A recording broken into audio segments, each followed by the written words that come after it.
سر آپ کا مسودہ تیار ہو گیا، وہ مسودہ پاکستان تحریک انصاف کے ساتھ بھی آپ نے غالباً شیئر کیا تھا، کیا ان کی طرف سے اس کی تائید ہو گئی اور حکومت کو وہ مسودہ کب پیش کیا جائے گا؟ بسم اللہ الرحمن الرحیم، بہت شکریہ۔ دیکھیے بات یہ ہے، مسودہ تو آپ کو یہ معلوم ہے ابتدا میں جو آئینی ترمیمی مسودہ آیا وہ تو جمعیت علماء اسلام نے یکسر مسترد کیا، وہ جو رات کے تاریکی اور اندھیرے میں سیاہ قلعے میں وہ لانا چاہتے تھے اور پاس کرانا چاہتے تھے۔ لیکن ابھی جو آئینی عدالت، یہ جو دوسرا طریقہ کار سامنے آیا آئینی ترمیم کے حوالے سے، اس سلسلے میں پیپلز پارٹی کا بھی مسودہ، ملین کا اور جے آئی کا، اگر مسودہ نہیں ہے تو پی ٹی آئی کا نہیں ہے۔ ابھی تو میں نے سنا ہے کہ اے این پی کا بھی مسودہ آیا ہے اور ایم کیو ایم کا بھی ہے، لیکن جمعیت علماء اسلام نے اپنے مسودے میں جو بنیادی چیز ہے کہ آئینی عدالت یا آئینی پیکج، مسودے میں جمعیت علماء اسلام نے جو تجویز دی ہے وہ آئینی پیکج کی ہے کہ سپریم کورٹ کے اندر 5 سینئر جس پر ایک آئینی بینچ، آئینی پیکج نہیں، آئینی بینچ، آئینی عدالت کی تجویز نہیں، ہماری طرف سے آئینی بینچ کی تجویز ہے۔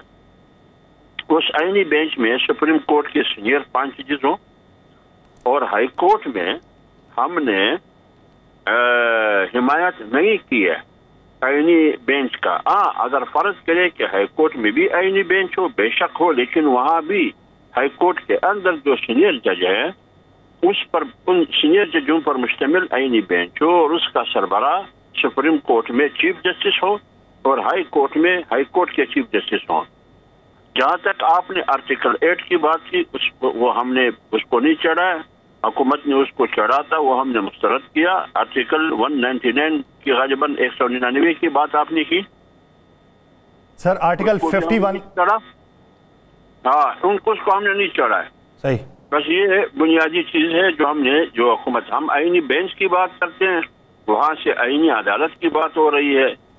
اب مولانا صاحب نے آج بات کی کہ ہم کافی حد تک ہم آہنگ ہو چکے ہیں، اب تفصیل کیا ہے وہ تفصیل ابھی تک باہر نہیں آیا ہے۔ جب مولانا صاحب بلاول سے بھی ملیں گے، نواز شریف سے ملیں گے، پھر کچھ پی ٹی آئی کی موجودہ قیادت سے ملیں گے، اس کے بعد پھر تفصیلات سامنے آئے گی۔ اچھا، وہ ایک جو ہوتا ہے اب صاحب، چیف جسٹس آف پاکستان کا ایک تقرر ہوتا ہے ہمیشہ، سینئر موسٹ آدمی کوئی بھی ہو، کیا وہ اسی طرح رہے گا یا اس کے لیے کوئی 4 5 3 2 1 نام ہوں گے؟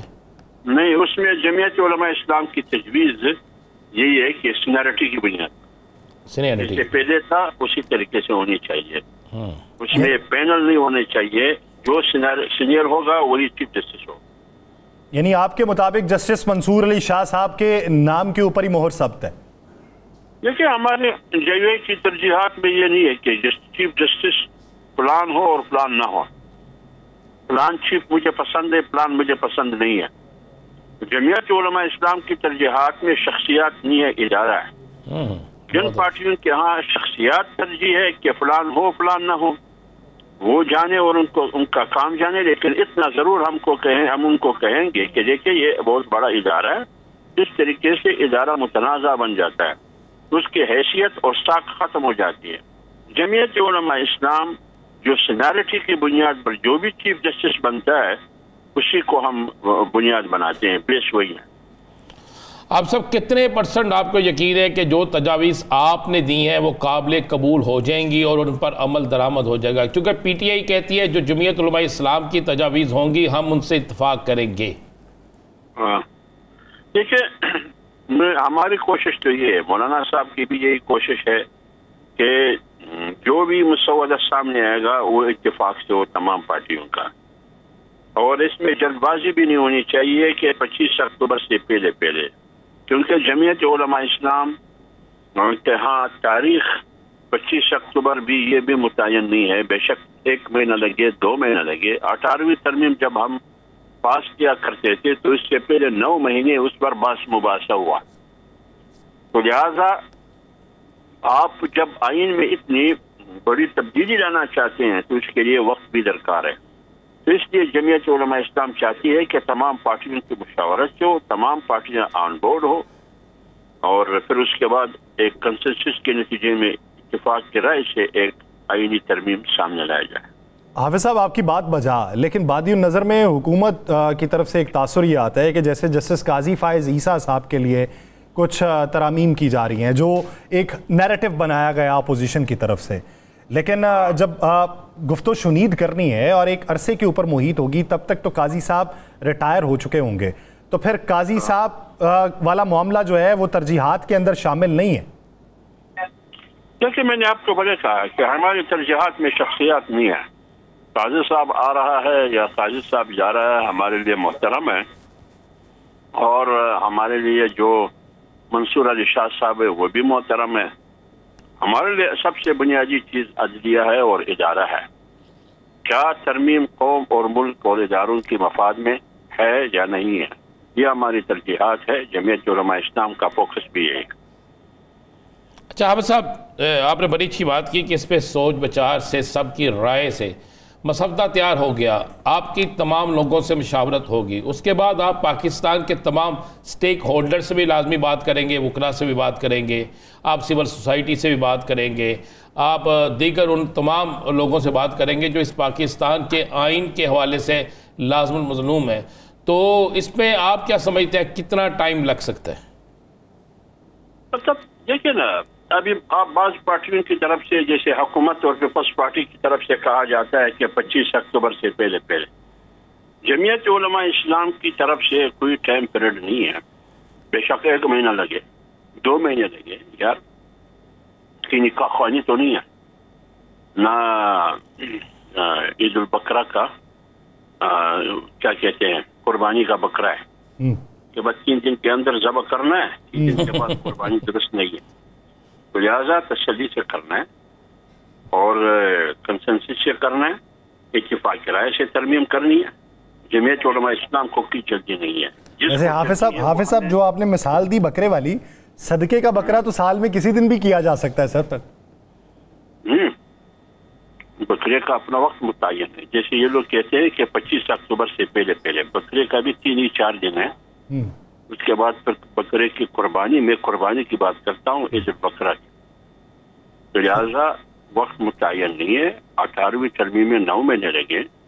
آپ ایک اتنی بڑی ترمیمی مسودہ سامنے لاتے ہیں، پارلیمنٹ سے کرواتے ہیں پاس، تو یہ راتوں رات ممکن نہیں ہے. اس پر ڈسکشن ہونی چاہیے، اس پر بحث مباحثہ ہونا چاہیے، ہر پارٹی سے غور لایا جائے. ہر پارلیمنٹرین کا حق بنتا ہے کہ وہ بھی، آپ کا بھی حق ہے، دیگر پارلیمنٹ سے باہر تنظیموں کا بھی حق ہے کہ ہر طرف سے تنقید بھی ہو اور ان کی اصلاح کی بات بھی ہو.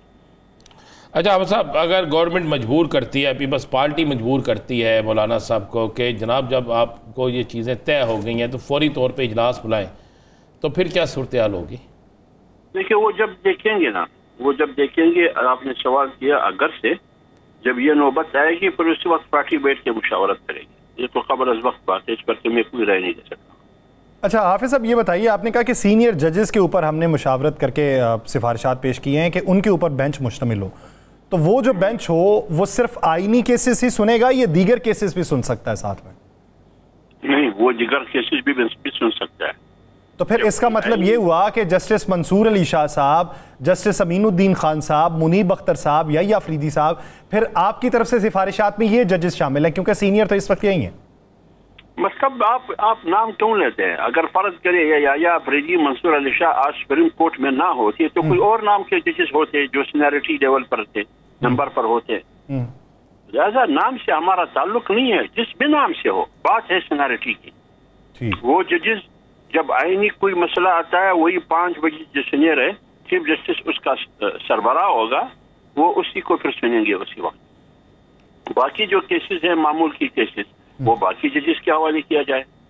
ہم یہ کہتے ہیں اگر فرض کرے کہ برڈن ہے 60,000 65,000 کی برڈن ہے، تو یہ جو آئینی عدالت آپ بناتے ہیں اس کے لیے کتنے کیسز ہیں؟ آپ کے پاس 140 150 کیسز ہیں. 150 کے لیے ایک علیحدہ عدالت آپ بناتے ہیں. تو میرے خیال میں یہ مناسب بھی نہیں ہے اور بہتر بھی نہیں ہے. اس سے پولیس سسٹم بھی ڈسٹرب ہو جائے گا. اور اس لیے ہم نے یہ تجویز دی ہے کہ آئینی بینچ ہونا چاہیے سپریم کورٹ کے اندر. جب آئینی میٹر ہو تو وہ ٹیک اپ کرے، اور اگر نہ ہو تو پھر معمول کی جو کیسز ہے وہ سپریم کورٹ کے چیف بھی سن سکتا ہے، دوسرے سینئر جج بھی سن. اچھا حافظ صاحب یہ تو ہو گیا، کوئی ایسی شک جس پہ آپ سمجھتے ہیں کہ ڈیڈ لاک ہوگا؟ ایک تو تھا نا کہ 19ویں ترمیم کو ختم کر دیا جائے، اس پہ بھی کوئی ایگری ہے؟ یہ وہ بھی بنی پارٹیوں نے وہ دباؤ قبول کیا. اس وقت دباؤ تھا سپریم کورٹ کا. اس وقت جو 25 اکتوبر سے پہلے آپ نے کرنا ہے، خواہ کرنا ہے، اور اس طریقے سے آپ نے پاس کرانا ہے، کس کا دباؤ ہے؟ 25 اکتوبر سے پہلے جمعیت پر تو کسی کا دباؤ نہیں ہے. جن پارٹیوں پر دباؤ ہے وہ آشکار کرے کس کا دباؤ ہے اور کیوں ہے دباؤ، کیا چاہتے ہیں، کہاں ہے وہ جمہوریت، پارلیمنٹ کی سپریمیسی جو ہم بات کرتے ہیں کہ پارلیمنٹ سپریم ہے. جب پوری پارلیمنٹ پر دباؤ ہے اور خواہ چیز 25 اکتوبر سے پہلے آپ پاس کرانا چاہتے ہیں، تو وہ بتائیے آپ کی مجبوری کیا ہے. کم سے کم جمعیت علماء اسلام کی کوئی مجبوری نہیں ہے.